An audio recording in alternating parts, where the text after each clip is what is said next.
সবাইকে আসসালামু আলাইকুম।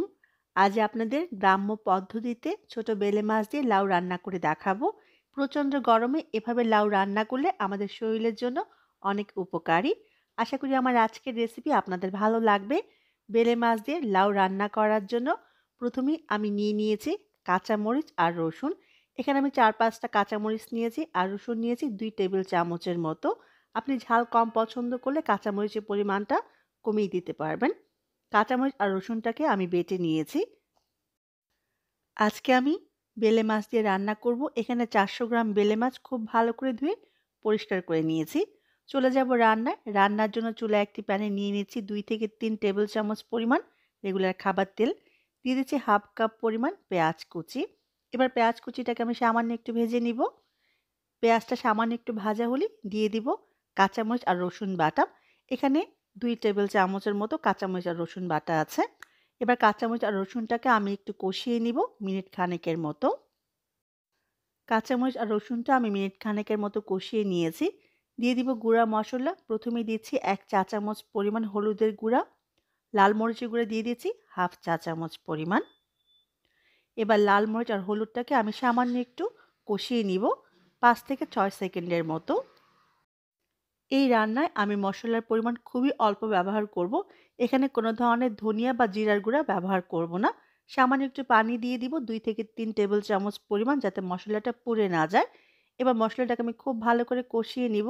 মশলা যত ভালো করে কষাবেন তরকারির টেস্ট ততই ভালো আসবে। পানিটা শুকিয়ে তেলটা ভেসে আসার আগ পর্যন্ত আমি কষিয়ে নিব।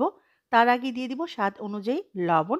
প্রথমে আমি অল্প লবণ ব্যবহার করব, যদি প্রয়োজন পরে ব্যবহার করব। কারণ লাউ রান্নায় কিন্তু লবণের পরিমাণ একটু অল্প ব্যবহার করতে হয়। মসলাটা কষানো হয়ে গেছে, এই পর্যায়ে বেলে মাছগুলো দিয়ে দিব। বেলে মাছটা দেওয়ার পরে প্রথমে খুব ভালো করে মসলার সাথে নেড়ে মিশিয়ে নিব। তারপর কিন্তু মাছগুলোকে খুব বেশি নাড়াচাড়া করা যাবে না। খুব বেশি নাড়াচাড়া করলে কিন্তু মাছগুলো ভেঙে যাবে।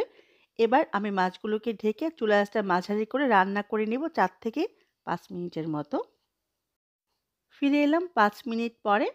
এবার আমি খুবই আলতো করে মাছগুলো একটু নেড়ে দিব। আবারও বলছি, খুব জোরে নাড়লে কিন্তু মাছগুলো ভেঙে যাবে। শুধু নিচে যাতে পুড়ে না যায় সেটা খেয়াল রাখতে হবে। আর সম্ভব হলে এভাবে একটু হাঁড়িটা নাড়িয়ে নিলেও মাছগুলো আর পোড়া লেগে যাবে না।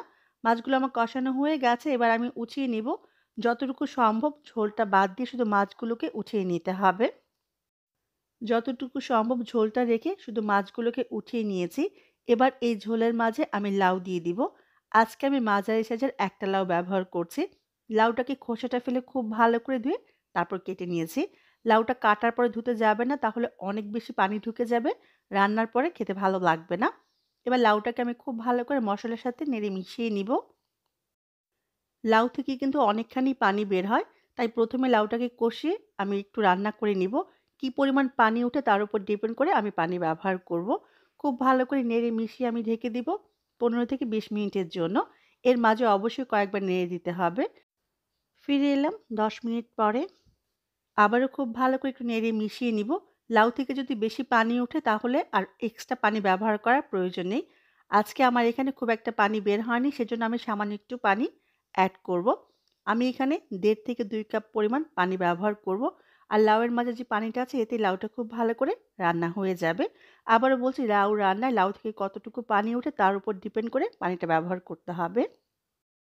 আমি এখানে ১.৫ কাপ পানি দিয়ে দিলাম। এবার খুব ভালো করে নেড়ে মিশিয়ে নিব। এবার লাউটাকে আমি খুব ভালো করে 90% এর মতো সেদ্ধ করে নিব। আমি চুলা আঁচটা মাঝারি করে ঢেকে দিব লাউটা 90% সেদ্ধ হওয়ার আগ পর্যন্ত। ফিরে এলাম ২০ থেকে ২৫ মিনিট পরে। লাউটা আমার খুব ভালো করে 90% সেদ্ধ হয়ে গেছে। লাউটা সেদ্ধ করার আগে যদি কষানো মাছটা দেয়া হয় তাহলে কিন্তু মাছটা ভেঙে কাঁটাটা ছড়িয়ে যাবে। সেজন্য লাউটাকে 90% সেদ্ধ করেই মাছটা ব্যবহার করতে হবে। এই পর্যায়ে আমি কষানো মাছগুলোকে দিয়ে দিব। মাছটা দেওয়ার পরে কিন্তু খুব জোরে নাড়াচাড়া করা যাবে না, তাহলে কিন্তু মাছগুলো ভেঙে যাবে। কষানো মাছের ঝোলগুলো খুব ভালো করে আমি তরকারির মাঝে দিয়ে দিলাম। এবার আলতোভাবে মাছটাকে আমি একটু ছড়িয়ে দিব। এবার চুলা আঁচটা মাঝারি করে আমি ঢেকে দিব ১০ মিনিটের জন্য। ফিরে আসব ১০ মিনিট পরে।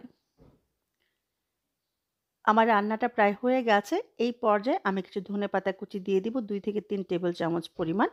আর তরকারিটা নাড়লে খুবই আলতোভাবে নাড়তে হবে। খেয়াল রাখবেন যাতে মাছগুলো ভেঙে না যায়।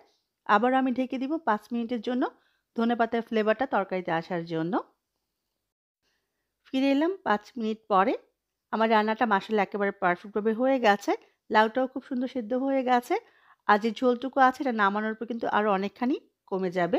এই গরমে এরকম অল্প মসলা দিয়ে এভাবে লাউ রান্না করলে আমাদের শরীরের জন্য অনেক উপকারী। অবশ্যই বাসায় রান্না করবেন আর আমার কমেন্ট বক্সে জানাবেন কেমন হলো। সবাই অনেক ভালো থাকবেন। আজকের জন্য আল্লাহ হাফিজ।